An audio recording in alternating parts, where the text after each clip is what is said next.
So what was really fascinating is they were talking about how they are seeing Australia divided up into 3 zones. So you have the north of Australia, which will be the area the United States see as their force projection zone. Yeah. That is where, at the moment, we have 2,000 US troops stationed. I have read elsewhere that it's more like 5 to 10,000, and the next coming years it'll easily be 10,000. Yeah. We have B-52 bombers to be stationed inside Katherine.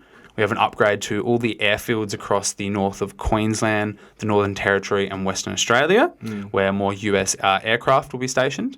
You have the centre of Australia, which is the second zone, and this is being described as kind of a middle stationing area where you have Pine Gap, which will link up to the third zone, which is the south of Australia, from Perth to Adelaide to Melbourne, where the major population centres are.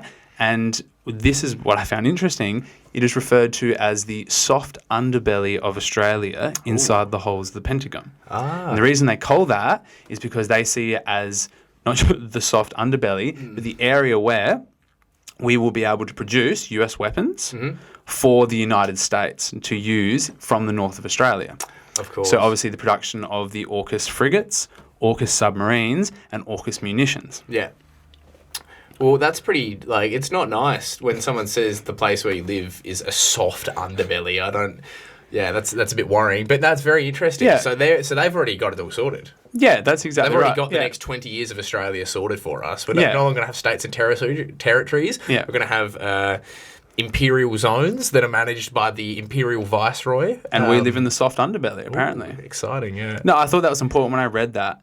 You can listen to Malcolm Turnbull, who's obviously very salty about the deal. He was the architect of the French submarine deal. Yeah. So you can say, he's just being salty. He's upset that his deal didn't get through. And then you can listen to us on the Left Hook podcast raving about it and go, these guys have no idea what they're talking about.